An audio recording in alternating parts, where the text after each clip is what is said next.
All right, everyone, welcome to another edition of the Good Life Small Business Podcast. I'm your host, Brian Blakely, and I am pleased to be joined today by Paul Oettinger, co-owner of Pals Brewing Company in North Platte. So, Paul, thanks for joining us today. Yeah, thanks for having me, Brian. Yeah, so let's get to know you a little bit. Tell me, what books are you reading or listening to right now? Well, I just finished a audiobook called The Energy Bus. Okay. And it's kind of it's a fictionalized story about a guy who gets a flat tire, and he's kind of going through life where everything's negative, and he feels like he doesn't have any control about what's happening to him. And he meets this bus driver who turns his life around by trying to bring positive energy. And they talk about like 10 rules to be an energy ambassador. Okay. And, we're a growing company, so it kind of seemed like a good thing to do, because when things get hard and tough in a small business, sometimes it can drag you down a little bit. Yep. So I was looking for a bit of a pick me up. I really enjoyed it, and it's short, only like 2.5 hours. Oh. But right now I'm listening to a book that I just started this morning called The Art of Not Giving a Bleep. Yeah, I've read that one. And is it worth finishing? No? It is. Okay, because I just started it this morning, and I'm like, there's some interesting concepts here. And I have a tendency to, I'm sort of a perfectionist at heart, I guess. Yeah. And so sometimes I have a tendency to over-internalize things that either I'm not happy about myself, that I didn't do right, in my eyes at least, or just things that go wrong in general. So, well, I won't ruin it for you. Yeah, thanks. I won't ruin it for you, but it is a really good book, and it's not. The title's a little bit deceiving based on kind of what you get from it, but it's a good book. Yeah. So, how about podcasts? I don't do a tremendous amount of podcasts. Sometimes I listen to the brewing podcast, so like the MBAA has one. Okay. And a lot of times there's new brewing science that comes out that they talk about. I've listened to some podcasts about how not to open a damn brewery. It's about breweries that have closed and lessons learned. I've listened to that one a couple times. Yep. But when I'm looking for something that's entertaining, it's Andy Frasco's World Saving Podcast. Okay. Nice. Yeah. That one's kind of cool because Andy is a traveling musician, writer, songwriter, and he also interviews a lot of other musicians. Okay. And so I just find that to be entertaining. Yeah. I like, if I don't really want to think about anything and just need some background noise, Rogan's always a good one too. I don't know. Joe Rogan. Joe Rogan. Yeah. I don't like to get into politics too much. Yeah. So that probably wouldn't be my bailiwick, but maybe not. He doesn't get into it too much, but it's good for just depending on the guests he has. So got it. Anyway, got it. Cool. Well, I'm curious. I don't really know the story of Pals and how it came to be, and so just kind of take us back as far back as you want to how this came from an idea to reality and kind of where you guys are at now. So when you say take us how far back I want, so that could be as far back as like my brother and I stealing cans of beer out of the hidden cooler in the garage that my dad kept when we were, in junior high. Probably my first experience with beer, which was awful. I'm like, I don't know how anybody can drink this stuff. But my journey on brewing actually started in college. Okay. I was a sophomore at the University of Wisconsin-Madison. This would be back in like 1995. So, I'm really getting up there. I was riding my bike down State Street, which is a bike-only street that has all the shops lining it for like 6 blocks between campus and the Capitol. Okay. So it's a really cool design of the city, actually, if you haven't been there. And I just happened to glance to my left, and the wine and hop shop had a sign in the window that said, "Brew beer cheaper than you can buy it." And I literally hit the brakes, and I'm kind of looking at the sign, and I went across the street, locked up my bike, walked in, and I'm like, "So tell me about the sign in the window." Yeah. And they're like, "What sign?" I'm like, "The one that says you can brew beer cheaper than you can buy it." And the guy says, "Well, it's true." He's like, "Well, you might not be able to brew beer cheaper if it's like cheap beer." He's like, if you're talking, Miller Lite, you're probably, might not get there. But he's like, if you want to brew really good craft beer, you actually can brew it yourself cheaper than you can buy it at the store. And I'm like, huh, okay, this sounds cool. And at that time, I didn't really know a lot about craft beer. Still probably pretty new back then, back in '95. I mean, fairly new. Oh yeah, I mean I would say we were drinking cheap beer in college. Yeah. I mean, we weren't drinking craft beer. But it still sounded interesting to me. And so I bought a homebrew kit. Okay. Had Charlie Papazian's book, The Joy of Homebrewing, in it. And, I mean, I didn't know it at the time, but it literally would change my life sometime in the future. Yeah. And me and one of my college roommates, we started reading through the book and trying to figure out how to make it. And so one day I just got the kit out and brewed it up and threw it in the bucket to ferment. And we bottled it up, and it was the worst porter you've ever tasted in your life. It was like drinking brown water because it wasn't hoppy enough. Yeah. And we used Madison water for brewing it, which is ungodly hard and chlorinated and just all the wrong things that you would want to do for brewed beer. And so we still drank through it, of course. Right. And we started brewing pale ales with my college roommate, and we call it Y Pals Pale Ale or something like that. I still have all those old recipes in a handwritten notebook. Really? That I keep around. Someday I'm gonna release that as a blog post so people can kind of see the old school stuff. That's awesome. But suffice it to say, I got a job in Kalamazoo, Michigan, out of college, and I heard through the grapevine that there was a homebrew club there from someone at work, and somehow worked up the courage to go meet with a bunch of strangers at someone's house. Yeah. And just so happened that a good friend of mine was at his first homebrew meeting the exact same day. We're the same age. He was in college at the time because he, took his time, so to speak. And but we were the same age, and so we immediately, kind of huddled together and connected, and he and I started homebrewing together. And then that's kind of when the hobby kind of got into something that was out of control. Yeah. And we started buying bigger and bigger vessels. At one time we had 30-gallon stainless steel containers in our garage that we were brewing in. And I had what we call a keezer, a keg freezer in my basement that could hold up to 9 corny kegs in it. Wow. And so I had 9 beers on tap. So we'd have people over to the house after work for parties. And 9 different craft beers. I mean, it was all craft beers at that time. By this time, you're pretty good. Yeah, the homebrew club, which was called the Kalamazoo Libation Organization of Brewers, I haven't checked to see if they're still around these days, was a really good club, and it was led by a really experienced brewer who made great beer, and he taught us all how to make better beer just by simple lessons that were keys to quality. And my friend Nick and I had a dream of opening a craft brewery, and it just never got off the ground. Mm-hmm. I'm not a business guy. I mean, I am now, but at the time I was just a science geek. I worked for a pharmaceutical company doing microbiology. Didn't know anything about running a business. I still feel like I don't know much about running a business, but I know more than I did back then. Right. And just never had the right partners, never had any capital to speak of. And it wasn't until much later that my brother and sister-in-law, on a visit to Hershey, Nebraska over Thanksgiving, had this idea of opening a craft brewery here in North Platte because they felt like the time had come for there to be craft beer here, but there was none. When was this? This would have been 2014, I think. Okay. And I said, you guys are crazy. Like, I'm not going to move to North Platte and open a brewery in this town because no one drinks craft beer in this town. And I said, that's never going to work.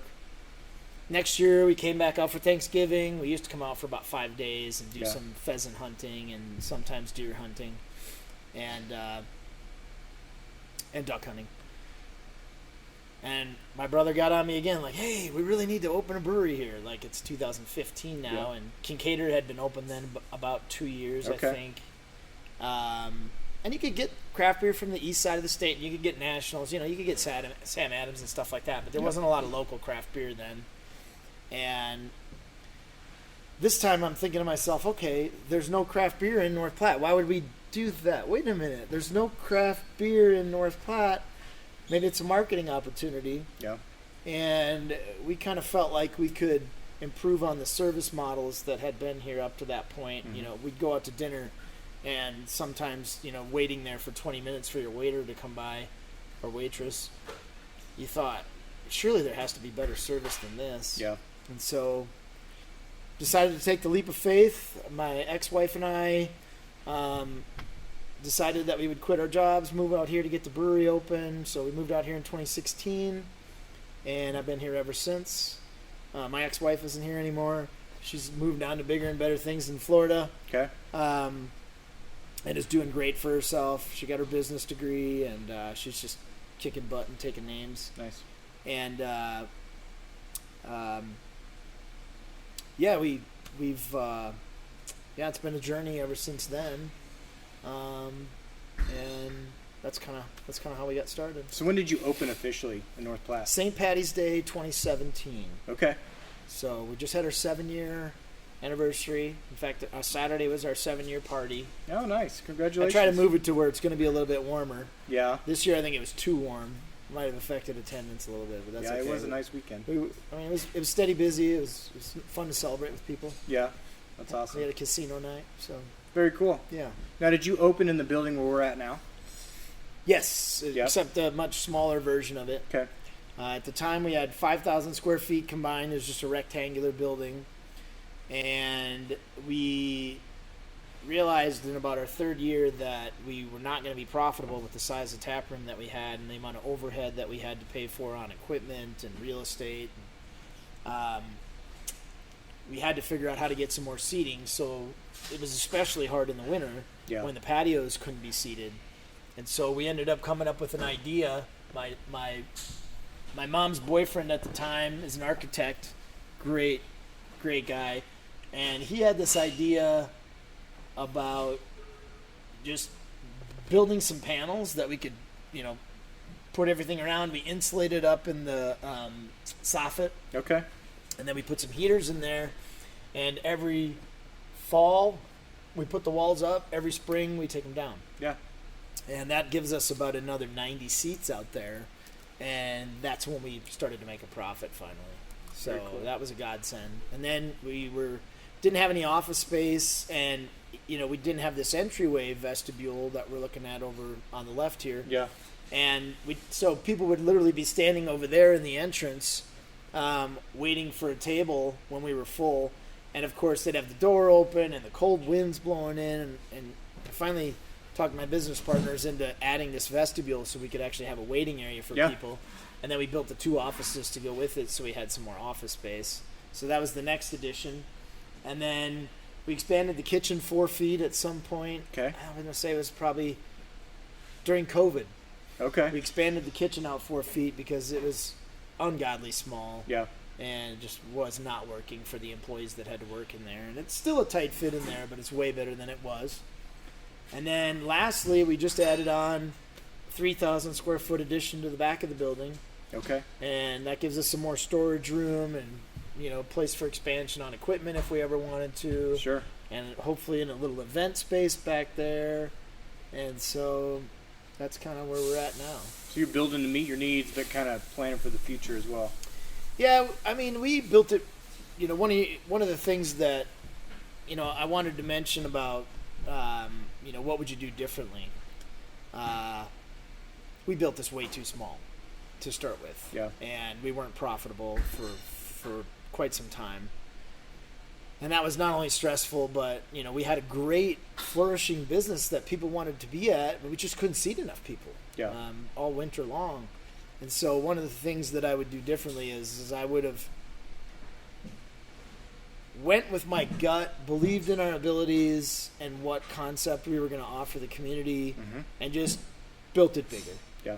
We kind of got to a point where we're like, we don't think we should invest any more money in this. What if it doesn't work? But the reality was it wasn't that much more money to build it a lot bigger to start. It's way more expensive to go back and do it later. Yeah.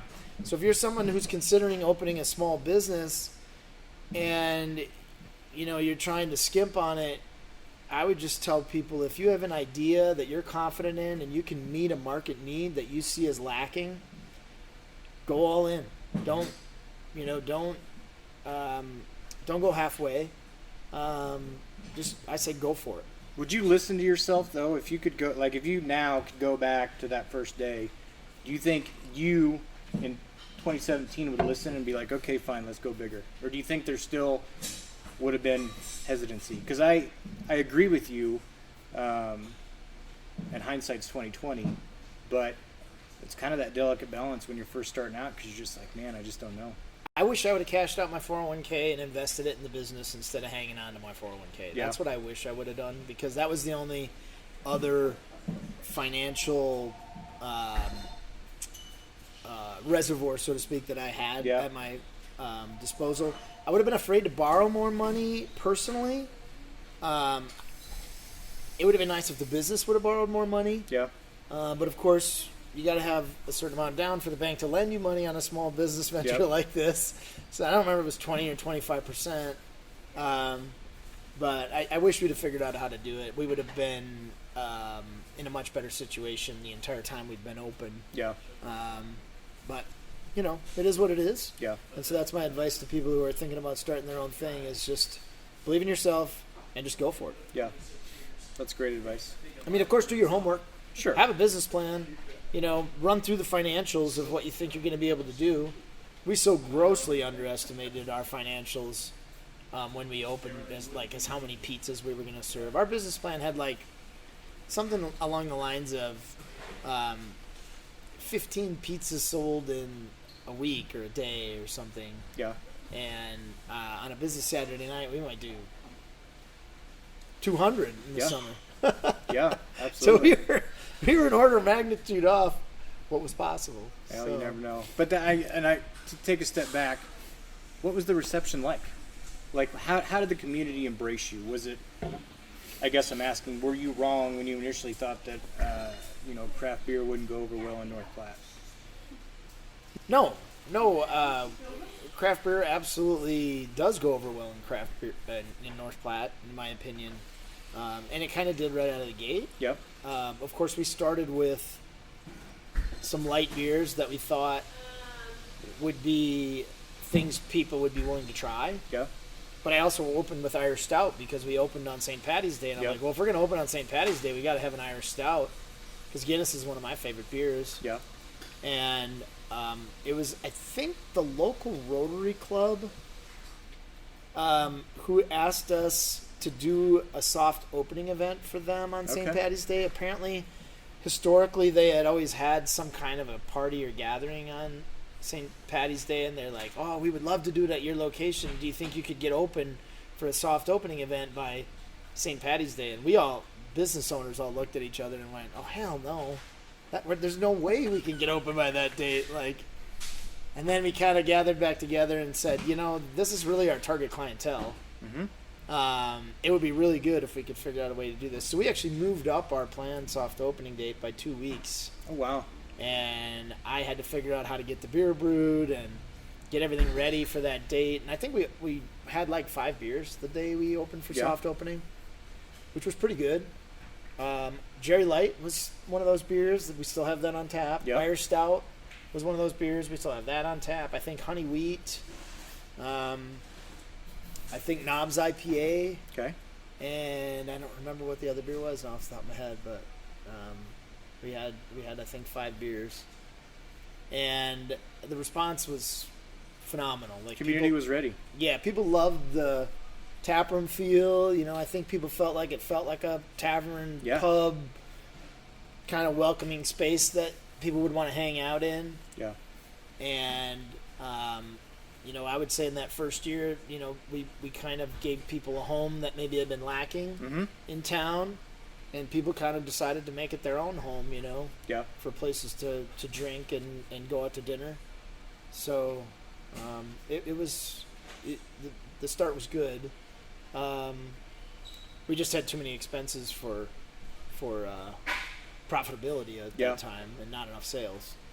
So, at that time I didn't know anything about business. I didn't know how to price the menu. Mm-hmm. I didn't know how to control labor. If we needed something, we just bought it. So it was kind of a struggle back then to figure out how to, do the right thing financially. And you're working with really, correct me if I'm wrong, but you're working with two different animals when it comes to the brewing side versus the kitchen side. I mean, there's things there on both sides of it that just add to the level of, especially when you're talking about pricing and price points and the menu and how to do all that stuff. I think that it would be like drinking from a fire hose to kind of try to, at first, to figure all that out. Well, when we opened, I didn't know what a P&L was, so a profit and loss statement. Yeah. I did not know what that was or what was in it. So that's how naive in business I was. Yeah. And for those of you who don't know what a P&L is, just know that if you want to open a small business and you don't know what a P&L is, before you open, you should go research what's in a profit and loss statement, why it's important, what are the benchmarks that you should be going for, because those are critical to managing the business to profitability. Yeah. And I didn't know what cost of goods sold was. So cost of goods sold is basically what it costs you for the materials that you're actually selling. Yep. And if your price doesn't reflect a certain multiple of your cost of goods sold, you'll never get profitability up to the point that you'll actually be profitable. Right. And for us, COGS, or cost of goods sold, and labor is basically our biggest expenses. So those are the places where we really have to focus in order for us to stay profitable. Some other things are much more out of your control. You can't control your bank payment if you took out a loan. You can't control your property taxes. You can't control how much electricity you're going to use to a point. Right. Those are all just expenses you're going to have. You're going to have a sewer bill if you're on sewer. You're going to have a water bill if you're on public water. Yep. Can you save water? Of course. But there's only so much you can cut when you're washing dishes and washing glassware and brewing beer. Water's important when you're brewing beer. Oh, yeah. Water's critically important. It's the biggest ingredient in beer. Yeah. So the kitchen was kind of its own animal just because doing so much volume out of the kitchen, like that, controlling costs is critically important. Yeah. A 3% difference in the cost of food makes a really big difference in your profitability at the end of the year. So, those were some of the things I had to learn through the School of Hard Knocks. Yeah, you got to learn those the hard way sometimes. You never forget them, though. No. I just wish I'd have done my homework earlier and didn't have to learn on the fly. Yeah. But I was focused on trying to make the best beer we could. Yeah. And all the science of everything going in and making sure equipment worked. And so there just wasn't a lot of time for other things. Yeah. So 2017 you open. I guess just kind of taking you through the timeline of when the pandemic hit in 2020, where your guys' momentum was at, where things were at, but then also how did that affect you, and how did your business adjust during that time? Well, I remember very vividly the day before the governor's order came that we had to close down to in-house dining. We had Chris Lagerband here out of Omaha. Because that would have been right around an anniversary. That would have been your third birthday. And it might have even been our party for that. Yeah. I don't remember that level of detail, but I know Chris was right here on this stage, and we were talking about the pandemic and what was coming. And, I remember Chris saying, I'm starting to feel like maybe I shouldn't be out on the road, with the idea that we might transfer things from place to place. Yeah. And am I being irresponsible by being out here playing? But that's how I make my living. Right. And me saying, well, yeah, I make my living by having people come here. We have somewhat of a to-go business, but in reality, it's having people come here and interact together. And so we were just kind of talking about how hard that was going to be. And, we went and did the show. We had probably 80 people in here. Yeah. And then the very next day, I think, is when the governor put out the order and we had to shut down. And so immediately my current GM at the time, Casey Sturgill, God bless his heart, he and I sat down and we actually went through and we designed a break-even P&L without being able to have in-house dining, and what was everything that we could cut out of the budget in order to save money, because we knew that things were going to get hard. Yeah. And so we went through that exercise. We looked at the overhead, so to speak, of what was left. Like we still have to pay taxes. We still have to pay the mortgage. We still, and maybe we could have went to the bank at some point and said, hey, we need to figure out a way to pause our payments and stuff like that. And of course, there was some government assistance with the Paycheck Protection Program. Mm-hmm. So that was kind of a godsend. And we switched to basically takeout mode only. We kind of tried to talk to our customers about how this is going to be a really tough time for us. And if you want to support us, please come in and get some pizza to go, get some beer to go. And for the most part, like, people were really receptive to that. Yeah. I mean, it was a really big outpouring of people coming out to buy gift cards. We had some pushes like that to try and stay afloat. And luckily, Governor Ricketts did a phenomenal job of managing the closures and the reopening, in my opinion, for small business. Because he knew if we have to shut everything down for an extended period of time, like, we're going to be losing tons of businesses. Yeah. And so he was like, did not close everything down until he had to, and did a really nice job of managing hospital bed capacity so that we could have Mark's over there doing construction on the place. Did a really phenomenal job of, then getting us back open before other states did, so that we could continue to make a profit, but while not, hopefully causing the virus to spread. Yeah. So lucky for us, we had this huge outdoor space here. So when the travelers got tired of being cooped up in California, New York, and other places, they all hopped in their RVs that summer. And when they were driving by on the interstate and found out that Pals Brewing Company had this huge outdoor space, like, we were busier than we'd ever been before. Really? 2020 summer was by far and away the busiest we had ever been. I mean, we ended up at the end of that year having sales that were crazy in the summer. Wow. Like, our summer That's was awesome. 20% more than any previous summer. So we were one of the lucky ones. A lot of businesses couldn't say that. Yeah. We really had to rethink everything about our business. Luckily, we had a lot of staff that voluntarily did not want to be working with the public. Yeah. So we were literally down to a crew of about 5, and every night we were in here doing nothing but takeout pizza and takeout beer. Yep. And I was one of them. My GM was one of them. My ex-wife was one of them. And then we had a couple employees. There might have been 6 of us. And, we were in here every night greeting our customers at the door with masks and everything else. Yep. It was quite an interesting time. One of those things that seems like a distant memory at this point. Yeah, honestly, it kind of does. Yeah, I was talking to someone about that the other day. How long ago it seems, but I feel blessed to have gotten through it in the way that we did. Yeah. So that's COVID.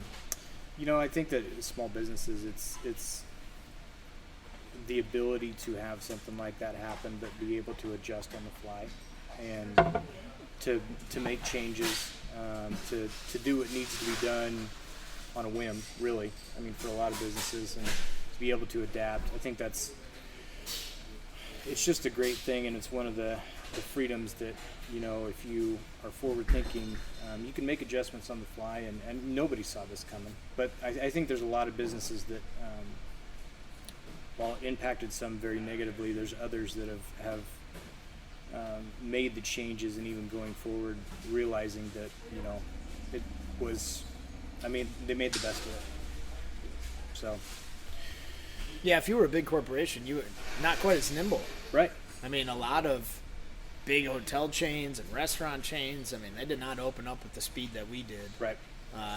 They were very much more conservative, whether that was their attorneys telling them that or what, I don't know. But it was nice to be a small business at that point and be able to make our own risk-based decisions. Yep.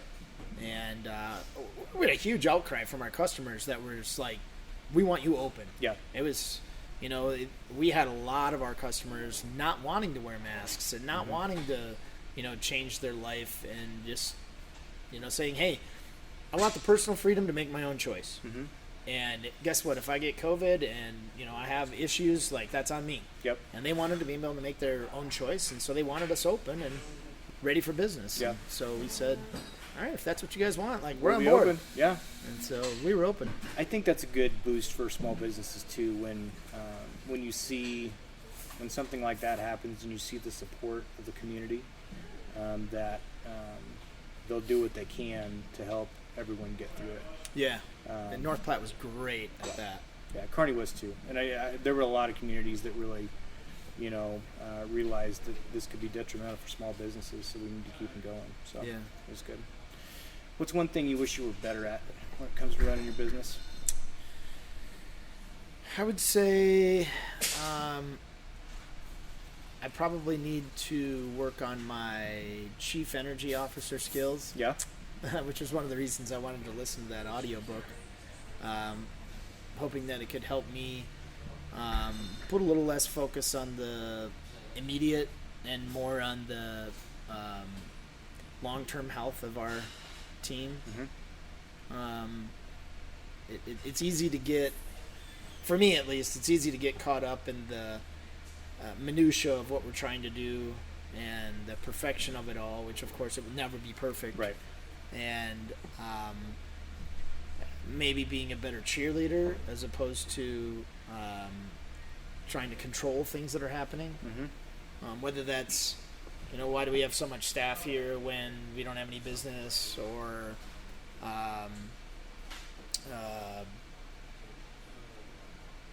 just the minutia of it all, I guess. Mm-hmm.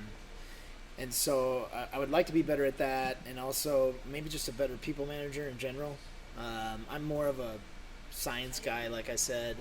I enjoy the customer interactions of what we do. Mm-hmm. Those are the two things that I really get enjoyment out of being in this business, Mm-hmm. is the science and creativity of brewing, and even food, because I really love food.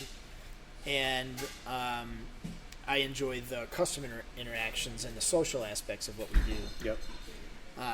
And I want their experience to be as top notch as we can make it. Right. And so I have this drive to make sure that, hey, the lighting's correct, the temperature's correct, the music's correct. All that stuff. Creating the vibe. There was a book that we read about, started by a guy who used to do, and still does, I think, coach owners on how to open a brewery on very minimal resources. Okay.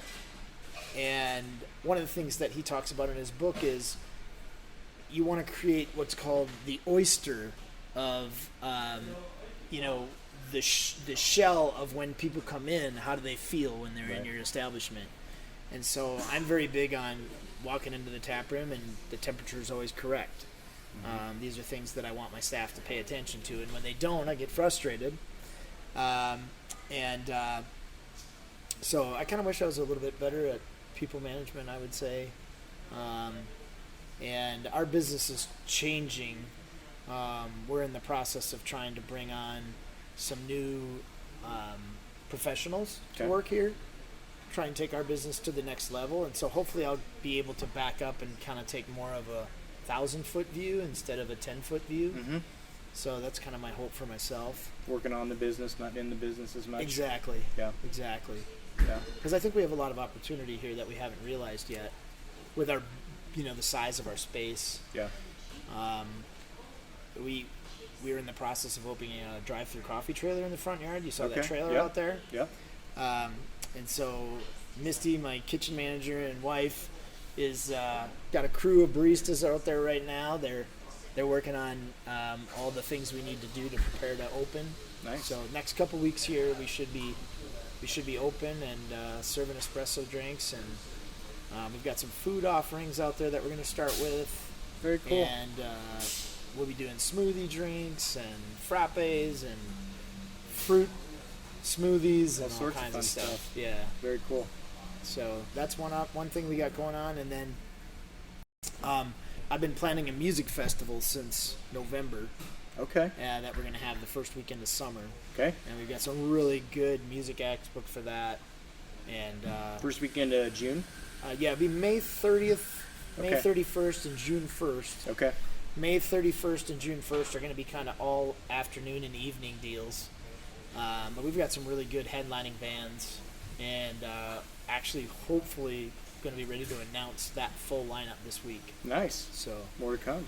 It's been a really long process to try and get this last headliner booked, but I think we're just this close to the finish line. So nice. Hopefully everything works out this week. I'm feeling good about it. Very cool. Very cool. So, all right, last question.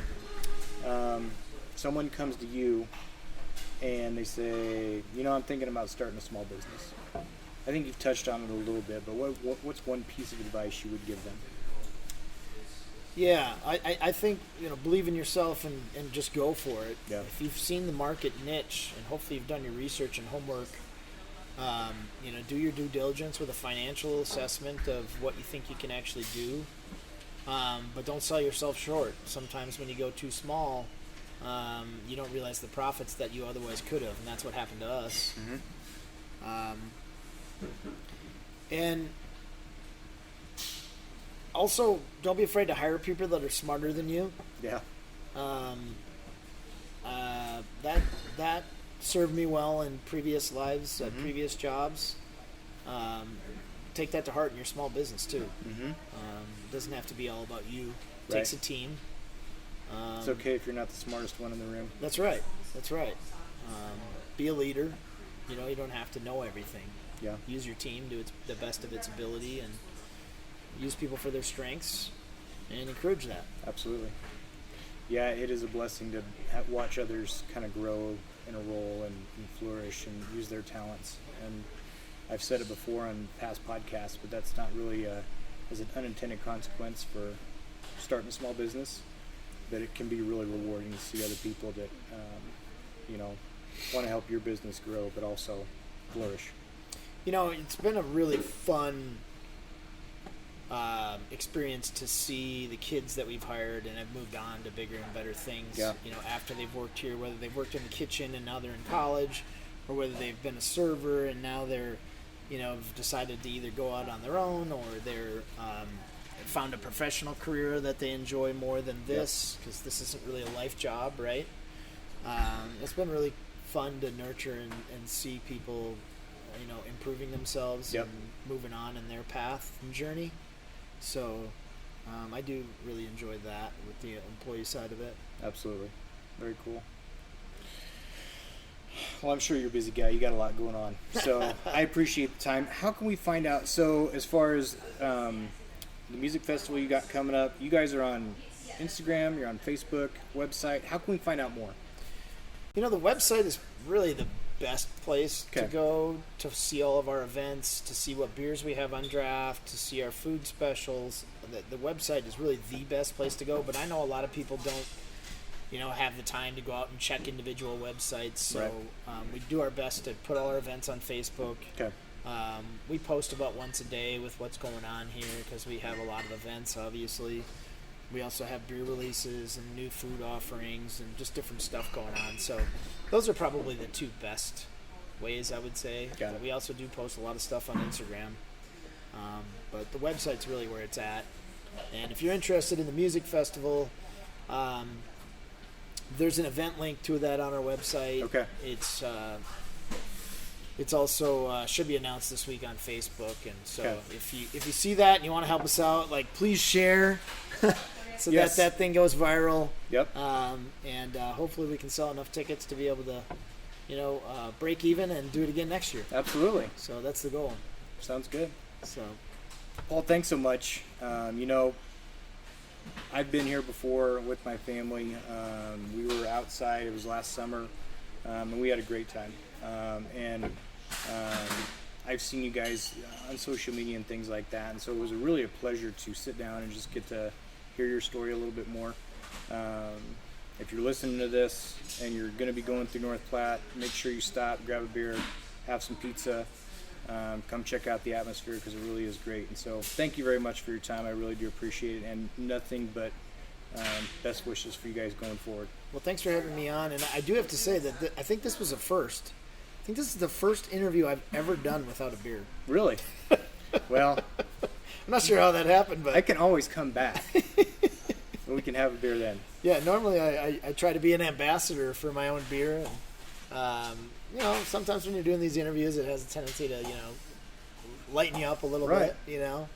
But this may be my first one without a beer, too. I might have to drive to Grand Island when we're done to go pick up a freezer, I was told by my wife, for the coffee trailer. So it's probably good I didn't actually drink.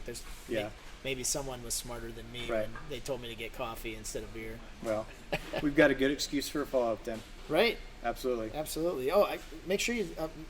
I've got a really new beer that I think is really, really interesting. You're a beer guy, right? Yeah, absolutely. It's called 7 on 7 in 7. Okay. It is a collaboration beer we did with a friend of ours, Kevin Kennedy III. Okay. He did a video series that was released on YouTube. He just did the last episode, actually. I think there's 7 episodes. And he wrote 7 songs on 7 continents in 7 weeks. Or at least that was his goal. COVID, you know, did interrupt that in the middle of it. But it's a really awesome travel docuseries where you actually can see the music writing process. Okay. And he does it with natives of the country that he's in, some of which he just met that day. Oh, wow. And they write songs, and he talks about his travels, and it's really professionally done. And he asked us if we wanted to be involved. So the show actually starts and ends here at Pals. Nice. In the Grain Bin Bar.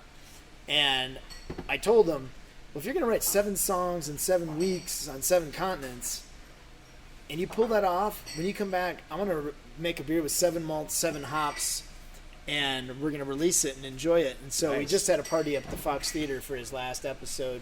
We released the beer. It actually has jasmine pearls in it. Oh. It's really an interesting beer. We bottled the whole thing. The label has a link to get to the video series. Okay.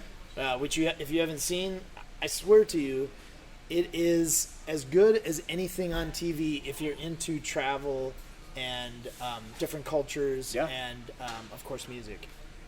But it's really well done, and it was just fun to be a part of it. But I'll give you one of those beers. Hey, that'd be great. And you can check it out when you get home. That's awesome. And everybody's listening, come get your own. Yeah. The name of that is On 7. The series is On 7, and it's on YouTube, and it's really well done if you're interested in something fun to watch. Very cool. That's awesome. All right. Thanks so much again. I really do appreciate it. Yeah, sure. I'm going to have to come back, I guess. Yeah, we can do it again sometime. Sounds good. All right.